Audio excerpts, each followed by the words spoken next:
గుంటూరు జిల్లా పొన్నూరు నియోజకవర్గ పరిధిలోని వికలాంగులకు అన్ని విధాల సహాయ సహకారాలు అందించేందుకు తాను సిద్ధంగా ఉన్నారని ఎమ్మెల్యే ధూళిపాళ్ల నరేంద్ర కుమార్ అన్నారు.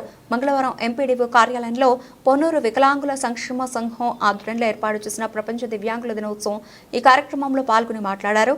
కూటమి ప్రభుత్వం వికలాంగులకు 6,000 రూపాయలు పెంచిందని, సంక్షేమ సంఘం డిమాండ్స్ ను నెరవేరుస్తానని తెలిపారు.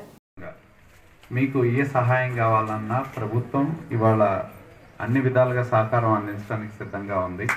మొన్నే మనం ఈ ప్రభుత్వం వచ్చిన తర్వాత పెన్షన్స్ అనేవి మరి 3,000 నుంచి 4,000 రూపాయలు చేయటం, అలాగే ఇందాక మన వాళ్ళు చెప్పారు మేము పెన్షన్ ఇచ్చేటప్పుడు కొన్ని ఇంటికి వెళ్ళాం. కొన్ని ఇళ్ళకి వెళ్ళినప్పుడు దాదాపు 15,000 రూపాయలు కూడా పెన్షన్ తీసుకునే వాళ్ళు ఉన్నారు, మంచం మీద ఉండి లెగవలేని వాళ్ళు. కానీ ఇప్పుడు మాకు గ్రామాల్లోకి వెళ్ళినప్పుడు మాకు వచ్చేది ఏంటంటే మాకు కూడా పర్సంటేజ్ మారింది, మాది పెంచే అవకాశం ఉందా, మాకు పెంచి ఇవ్వండి అనేది ఒకటి మమ్మల్ని అడుగుతూ ఉన్నారు. రెండోది అక్కడక్కడ ఈ మధ్య కాలంలో నేను చూసింది ఏంటంటే, మరి గతంలో నాకైతే తెలియదు కానీ ఈ సదరన్ సర్టిఫికేట్లు ఇప్పటికీ చాలామంది నిజమైన వికలాంగులు మా దగ్గరికి వస్తారు. లెగవలేని వాళ్ళు, పక్షవాతం వచ్చిన వాళ్ళు, నడవలేని వాళ్ళు మాకు వికలాంగుల సర్టిఫికేట్ మీద కొన్ని ఇబ్బందులు ఎదుర్కొంటారు.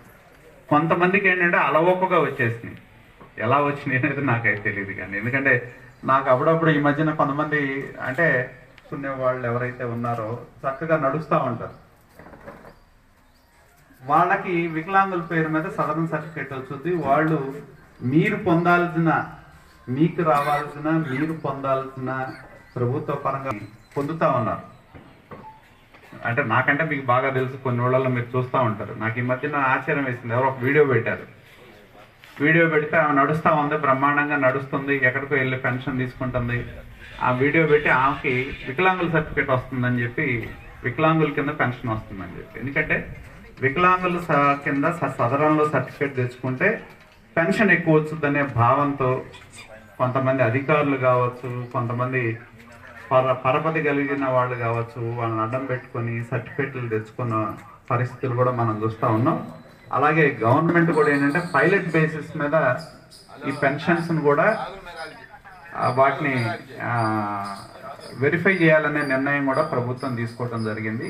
కాబట్టి అలాగే సదరన్ సర్టిఫికేట్ ఇచ్చే దానిలో కూడా కొన్ని ఇబ్బందులు ఉన్నాయి. నేను కూడా చూస్తూ ఉంటా, సదరన్ సర్టిఫికేట్ ఇక్కడ పెడితే కొంతమందికి విజయవాడ వస్తుంది, కొంతమందికి ఇంకొక ఊరు వచ్చుద్ది.